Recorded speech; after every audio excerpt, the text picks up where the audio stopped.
Béni soit Dieu. Que toute la gloire revienne à Jésus. Oui, amen.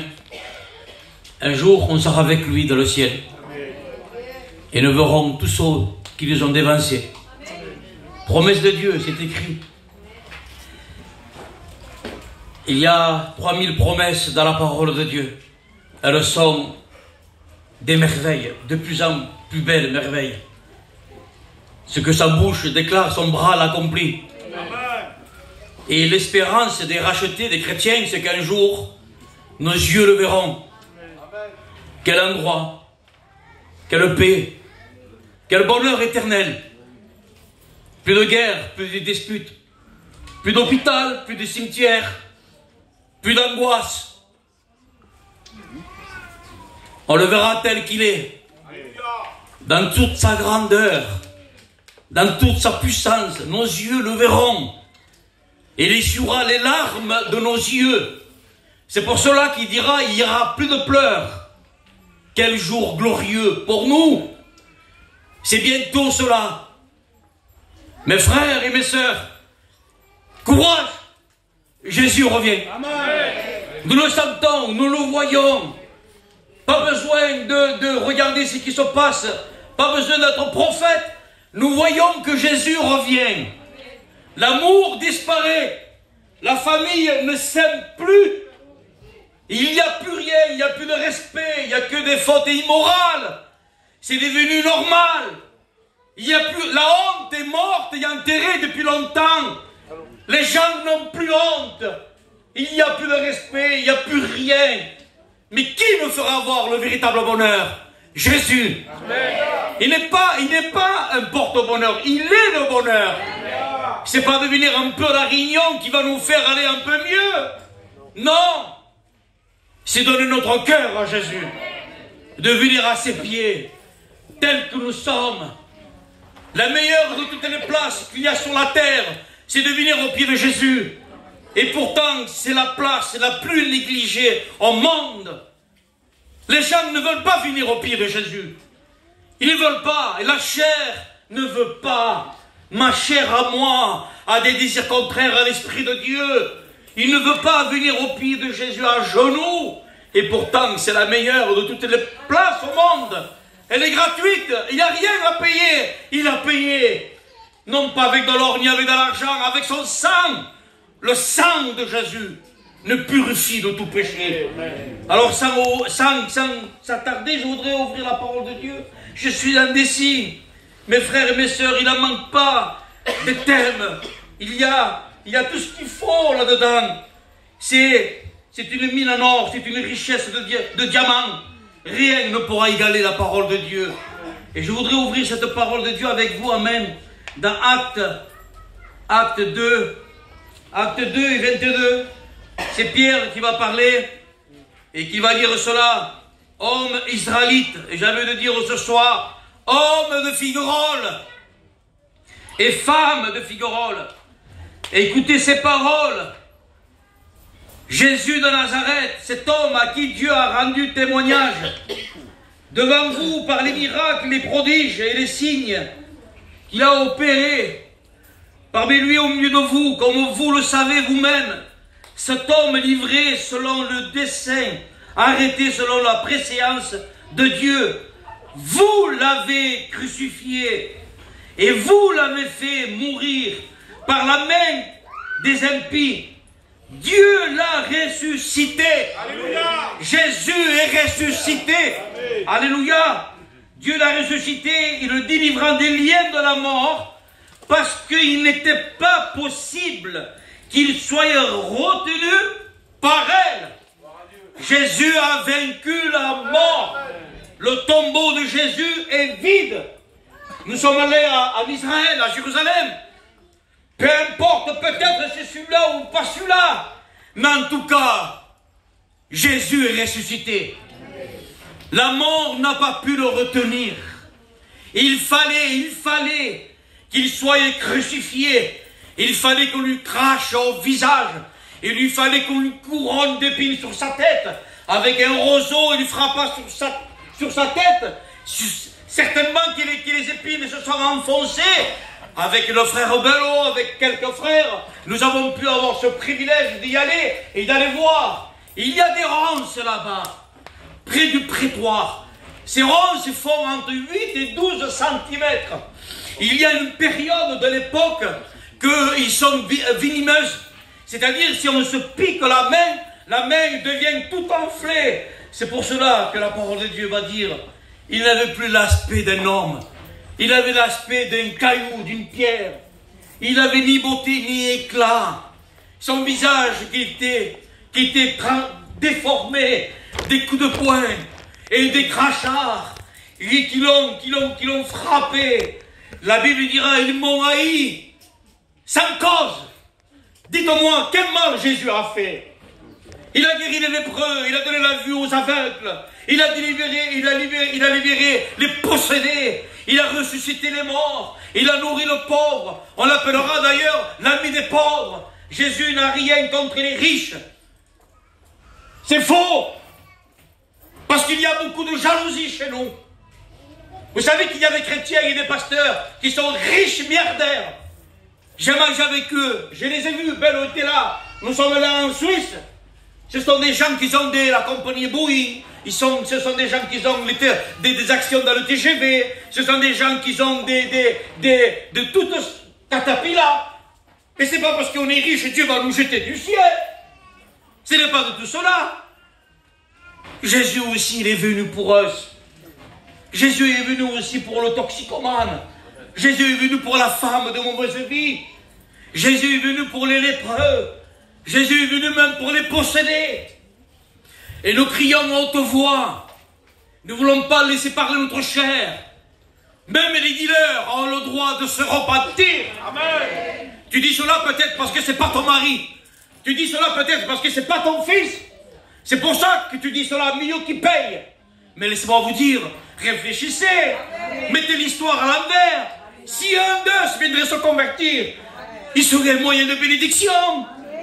Pour montrer qu'il y a un moyen de s'en sortir. Amen. Il n'y a pas de sortie de secours. La seule sortie s'appelle Jésus. Amen. Lui seul peut transformer les vies. Lui seul peut prendre un toxicomane ou un alcoolique. Il peut en faire un serviteur de Dieu. Amen. Nous l'avons vu au milieu de nous. Nous avons vu les prodiges et les miracles. Nous avons vu comment il dira. Vous avez vu comment Dieu a témoigné de lui. L'apôtre Paul, Pierre va dire, vous avez vu les miracles que Dieu a opérés à travers Jésus. Est-ce que les miracles convertissent? C'est faux. 10 lépreux ont été guéris. Un seul est revenu. Vous savez qu'est-ce que c'est, mes amis, la lèpre? Regardez les photos, renseignez-vous. La lèpre, on pourrit debout. Ce sont les oreilles qui tombent, ce sont la bouche qui tombe, les doigts tombent, les orteils tombent. Ça sent mauvais. C'est un mort vivant qui se décompose. On ne peut pas le sentir de loin. Il est rejeté de la société. Nous sommes obligés il est obligé de quitter sa femme ou ses enfants ou la femme quitter son foyer. Et il meurt à petit feu. Ils sont privés de leur famille. Ils sont anges de ce meurtre. Aujourd'hui, la lèpre, elle n'existe plus. Qu'est-ce que c'est qui remplace la lèpre aujourd'hui? C'est le péché. Le péché que l'homme n'aime pas entendre, écouter. Quand on prêche contre le péché, il n'y a pas beaucoup d'amen. L'auditoire va être bien caressé au sens du poil. Ils auront la démangeaison d'entendre des choses agréables. Si la vérité te dérange, mieux pour toi. Si ce soir tu ne peux pas dormir, tant mieux pour toi. Que le Saint-Esprit te poursuive dans cette nuit de sommeil. Que tu puisses réaliser que tu as une âme à l'intérieur de toi. Et que ton âme a besoin de rencontrer qui est Jésus. Le petit Jean tout à l'heure, il vous l'a dit, il a entendu parler de lui. Beaucoup de monde entendent parler de lui, mais peu l'ont rencontré. Quand nous le rencontrons, nous pouvons que tomber à genoux. Nous pouvons que pleurer sur notre péché. Jésus porta sa croix, péniblement. Les femmes, les filles de Jérusalem se frappaient la poitrine. Ils pleuraient. Jésus va s'arrêter. Il va dire non, non. Ne pleurez pas sur moi. Ne pleurez pas sur une cantique. Ne pleurez pas sur la passion du Christ. Ne pleurez pas. Aïe, Seigneur Jésus, Nous pouvons nous convertir sur un cantique, oui, mais un cantique animé du Saint-Esprit. Comme tout à l'heure, je ressentis la présence de Dieu, parce que le peuple chantait des cantiques. Ce sont des louanges d'adoration. Dieu se plaît dans la louange, car lorsque le peuple chante un cantique composé par quelqu'un qui est né de Dieu, l'Esprit de Dieu descend. Amen. Et le monde le ressent. Nous ne voulons pas simplement avoir qu'un ressenti, mais nous voulons une conviction de péché dans notre cœur, que le salaire du péché c'est la mort, mais le don de Dieu c'est la vie éternelle. Heureux à qui les péchés ont été pardonnés, la plénitude du bonheur, même si nous sommes malades dans un lit, dans un pont avec un bout de pain sec, si nous avons la paix de Dieu dans notre cœur, nous sommes l'homme le plus heureux du monde. Mes frères et mes amis, ce soir j'ai envie d'être méchant. C'est pas vrai, vous me poussez, vous me tombez, je tombe. Et le culture de 10 ans, il me prend, il me tue, je ne tiens pas debout. Tout à l'heure, le frère Michael, il m'a vu, j'allais trébucher. Je ne tiens pas debout, je suis fatigué. Que mon oui soit oui. Mais pour Dieu, je ne suis jamais fatigué. Parce que je sais en qui j'ai cru. Il a bouleversé mon cœur, il a changé ma vie. Si vous m'aurez vu sûrement à la rue Noire, à l'époque, là, vous me direz, lui, jamais deviendra chrétien. Qui, lui, a connu Malinquette, à qui va devenir chrétien? Non, non, non, pas lui, Basse Malinquette est trop têtu. Je fuis la famille. La famille me courait après, il me frappait, il m'enfermait, il m'attachait, je me libérais, je sautais par les fenêtres, je partais. On me mettait à l'hôpital, je m'échappais. Il n'y avait rien à faire. J'allais au cimetière à genoux en train de jouer, de dire que cela c'est fini, j'arrête. Un jour, 2 jours, 3 jours, 4 jours. Il est simple, ça a recommencé. Si le Fils de Dieu vous a franchi, vous serez réellement libre. Ah, mais toi, ça t'a fait du bien parce que toi, tu étais un gros qui t'a eu raison d'aller à l'assemblée. Aïe, maman, Seigneur Jésus. Et toi, t'as jamais péché? Voyons que c'est un des ailes derrière ton dos. Voyons que c'est un courant au-dessus de ta tête. Que celui qui dit qu'il n'a jamais péché, il fait Dieu menteur. Il n'y a pas un nombre de variations de mensonges dans la bouche de Dieu. Car le père des mensonges, c'est Satan lui-même. À chaque fois qu'on ment, Jésus pleure. Et Satan se frotte les mains. Le mensonge, mes frères et mes sœurs, mes amis, le mensonge apporte la gangrène, apporte la malédiction dans la maison. Mais vous direz, mais le mensonge, c'est rien. Si, c'est grave. C'est grave parce que le père des menteurs, c'est Satan lui-même. C'est lui-même qui a inventé le mensonge. C'est le parrain de toute la mafia. C'est le meilleur de tous les chineurs. Il est puissant, mais pas tout puissant. Je me réjouis, Seigneur éternel, de proclamer la victoire en Jésus-Christ. Amen. Notre Jésus lui a écrasé la tête. Amen. Satan a été vaincu. Jésus est vainqueur. L'Église est victorieuse. Amen. Voyez tout cela qui se passe autour du chapiteau là? Je vous le dis en vérité que je pleure dans la maison. Je dis, Seigneur, sauve la cité. Envoie tes serviteurs. Bénis mes frères qui combattent le bon combat de la foi. Bouleverse les cœurs. Que le Saint-Esprit les convainc de péché, de justice et du jugement. Qu'il y ait le miracle de la nouvelle naissance. Nous ne voulons pas nous conformer à une réunion. Parce que c'est vrai que l'atmosphère de la réunion nous fait du bien. Les cantiques font partir les angoisses peut-être. La compagnie de la communion fraternelle, c'est là où Dieu envoie la bénédiction. C'est bien, venez aux réunions. Mais ça ne suffit pas. Il faut qu'aujourd'hui tu te repentisses de tes péchés. Il faut que tu t'éprouves toi-même que tu es perdu, que tu as besoin de le rencontrer. C'est la parole de Dieu qui le dira. Nicodème, il faut que tu naisses pour rentrer au ciel. Et sans la nouvelle naissance, nous ne pouvons pas rentrer au ciel. Vous savez, mes amis, il m'est arrivé d'être appelé au chevet de quelqu'un que dans tout petit instant allait partir. Ce sédentaire, ce monsieur, un jour que j'ai rencontré, et le bloc opératoire le prenait, et il dit devant son père et devant sa mère, il me dit, attends. Il me dit, monsieur, ça fait 1 semaine que j'ai dit la parole de Dieu. Je me suis repenti, j'ai donné mon cœur à Jésus. Il dit, au main, si je pars avec Jésus. Et il est parti avec Jésus. Il n'a pas pu supporter l'opération. Souvenez-vous, le brigand à la croix, injurier Jésus, se moquer de Jésus. L'autre à côté, il va dire, mais toi et moi, c'est normal que nous sommes là. Nous subissons le châtiment qui doit... C'est normal, mais lui, quel mal il a fait? Il va regarder Jésus, il va lui dire, Seigneur, souviens-toi de moi, lorsque tu seras dans ton règne. Jésus lui répond, il lui dit ainsi, aujourd'hui même, tu seras avec moi dans le paradis. Amen. Quelle grâce de Dieu! Quelqu'un qui jamais est dans la réunion. Et moi, j'ai peur de cela. Je le dis parce que le Saint-Esprit me dit de le dire. Je fais ce que je veux. Je remplis mes poches. J'en profite au maximum. Et avant de mourir, je crierai à Jésus. Mais si tu n'as pas le temps, si tu n'as pas le temps de te repentir, où vas-tu passer l'éternité? Où vas-tu passer l'éternité? Et moi, comme je connais le peuple, ne me juge pas. Mais je ne te juge pas. C'est la Bible qui le dit. Nous répétons ce qui est écrit. Amen. Et il faut être pardonné de nos péchés. Amen. Et une seule goutte du sang de Jésus. Amen.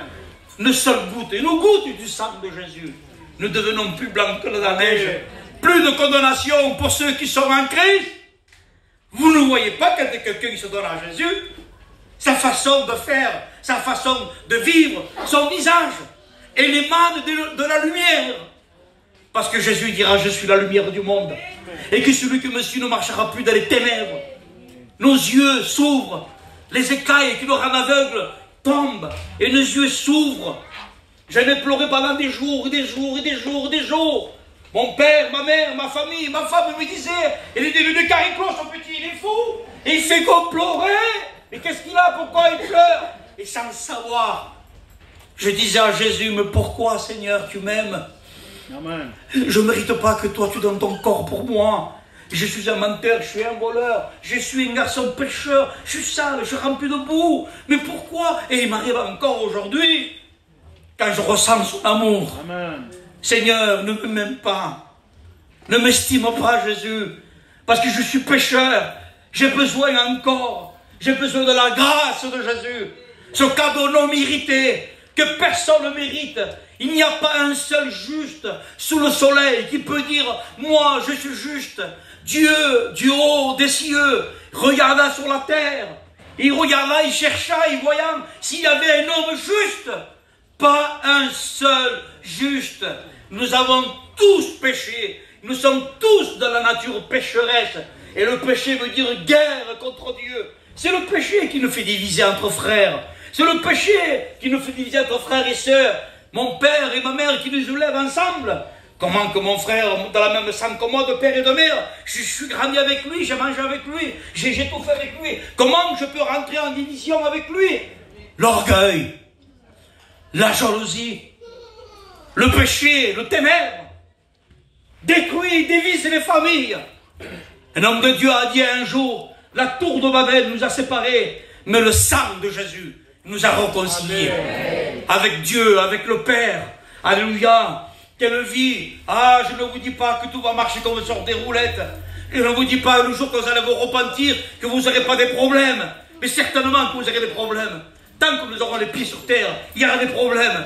Mais nous pouvons avoir les pieds sur terre et le cœur dans le ciel. Alléluia. Nul peut dire que demain peut être ici. Nul peut dire que demain on verra, la parole de Dieu nous dira, ne remets pas demain ce que tu peux faire aujourd'hui. Ah, qu'il y ait des conseils. Personne ne pourra nous conseiller que lui. C'est pour cela qu'on l'appellera le conseiller admirable. Vous savez, ce soir, si vous êtes là, parce que c'est l'amour de Jésus qui vous a attiré, que c'est la personne du Saint-Esprit qui est venue vous attirer. Et nous vous implorons, soyez réconciliés avec le Fils. Donnez votre cœur à Jésus. Ne cherchez pas une philosophie, ni une religion, ni une méthode. Ah, je fume plus de messe. Ah, je ne me dispute plus. Ah, je ne me remoule plus. Je sors de moins en moins. Ah oui, d'accord. Mais c'est pas cela. Comme dira Jésus, pleure sur ton péché. Pleurons sur notre péché. Que nous avons offensé un Dieu si grand. un Dieu si puissant, un Dieu si fidèle. Lui qui était dans le ciel. Un grand silence se fut entendre. Personne ne parlait. Dieu va parler ainsi. Qui enverrai-je? Mais personne ne voulait descendre. Personne ne voulait sortir de là où il était là-haut. Une voix se fit entendre. Forme-moi un corps. Envoie-moi-y. Il a fallu qu'il vienne naître dans le sein de la Vierge Marie. Il est né à Bethléem. Il est né dans un endroit où il était sale. Dans une étable. Là où il y a des animaux, là où il y a de la saleté. Le roi des rois, le prince des princes. Il a fallu qu'il vienne naître là-dedans. Il était rejeté, 10 à la nouvelle naissance qu'il est venu, il était déjà rejeté. Toi, aujourd'hui, tu ne vas pas le rejeter. Tu ne vas pas repousser celui qui t'aime. Il t'a tant aimé que lui-même a dit, personne ne m'ôte la vie. Je donne ma vie pour quiconque croit ne périsse point. Mais je crois, moi. Mais le démon aussi, il y croit. Le diable, il y croit. C'est pas suffisant d'y croire. Il y a un acte d'obéissance que celui qui croira et qui sera baptisé sera sauvé. On dit que le baptême ne sauve pas. C'est vrai. Si tu te baptises à la légère, ça ne comptera pas. Et si tu as donné ton cœur à Jésus, que tu t'es repenti, que c'est vrai, que tu passes par les eaux du baptême, c'est un acte d'obéissance. Les gens veulent venir à la réunion, mais ils ne veulent pas se baptiser, parce qu'ils savent s'ils se baptisent. Il va falloir renoncer. Mais nous devons renoncer au monde. Dites-moi, pour les anciens qui pourraient nous mieux parler encore que ça, dans une semaine, il y a 7 jours. 5 jours de pleurs, 1 jour d'angoisse, 1 jour de joie. On n'est jamais en paix, on est toujours tourmenté, on a toujours peur. Il y a des fardeaux, des soucis. J'aime la parole de Dieu car lorsqu'il dira « Venez à moi, vous tous qui êtes fatigués et chargés, je vous donnerai du repos. Déchargez-vous sur lui de tous vos soucis. » Il faut y avoir une communion personnelle avec Jésus, une relation intime avec lui. Le monde a peur, parce que le monde ici voit ce qui se passe en Israël. Quelqu'un a téléphoné à plus de 10 pasteurs. Aucun pasteur n'a répondu. Il a appelé plein de chrétiens. Aucun chrétien n'a répondu. L'angoisse est venue à lui. Il dit, ça y est, ils sont partis. Ça y est, seulement. Ça y est, les pasteurs sont partis. Moi, tu n'as pas vu, il parle de la chrétienté qui dit que Jésus, ça y est, c'est accompli. Un jour de terreur, un jour d'angoisse. Depuis la création d'Adam et Ève, que le monde n'a jamais connu. Quel jour de terreur, quel jour d'angoisse, quel jour de pleurs. Ah, depuis le temps qu'ils le disent, depuis 2000 ans. Mais toi, il n'y a pas 2000 ans que tu attends, tu l'attends même pas d'ailleurs. Ne vous bornez pas à écouter. Amen. Ne vous habituez pas à venir à tout le temps aux réunions. Dissédez-vous. Parce qu'à force de s'habituer à venir aux réunions, on ne trouvera plus la nécessité d'aller. On deviendra religieux. Mais trop maintenant, choqué, ça fera un peu de sort. Et si, parce qu'on devient religieux, à force de venir 3 mois, 6 mois, 1 an, 2 ans, il n'y a rien. Qu'est-ce qui se passe? Qu'est-ce qu'il y a? Ça rebombe dans ton cœur. Alors que le Saint-Esprit traverse ton cœur. Une parole de Dieu qui vient, après avoir entendu ce discours, et eu leur cœur vivement touché. Et dire Pierre et aux autres apôtres, hommes, frères, que ferons-nous? Pierre il leur dit, repentez-vous. Repentez-vous. Il est l'heure ce soir. Amen. Il est l'heure de venir Jésus. Viens tel que tu es. Ne dis pas, il faut que je fasse ça, il faut que je fasse ceci, il faut que je fasse ça. Lorsque je suis venu à la réunion, la toute première fois, je me dis, Seigneur, il va falloir que je quitte ceci, il va falloir que je quitte cela, il va falloir que je quitte cela. Et au même instant, le pasteur il dira, tu quitteras que des poubelles. Il parle pas bien, il est méchant. Qu'est-ce qu'on quitte dans le monde? de la vanité et poursuite du vent. Nous sommes nés avec rien et nous partirons avec rien. Pourquoi se tracasser? Pourquoi se faire de mauvais sang? Il y en a qui se font sortir la mauvaise maladie d'autres. Pourquoi? Tu peux pas. Viens, viens tel que tu es. Ne remets pas demain ce que tu peux faire aujourd'hui. Ne viens pas simplement passer un moment et hurle le cœur transpercé par le Saint-Esprit. Repentez-vous. Venez tel que vous êtes. Ne me regardez pas à moi, je suis le plus mauvais de tous les chrétiens et pasteurs. Si vous me regardez à moi, vous allez dire, je tombe de Dieu. Je veux pas... T'as raison, n'aie pas confiance en moi. Et confiance en Jésus. Amen. Malheur à l'homme qui se confie aux hommes. La Bible dira, honorez de tels frères de la foi. On ne les honore pas, mais on vénère Jésus. C'est autre chose. Honorer et vénérer, c'est autre chose. Je voudrais de tout mon cœur qu'on se recueille. Je voudrais que l'Esprit de Dieu se mouve sur l'auditoire.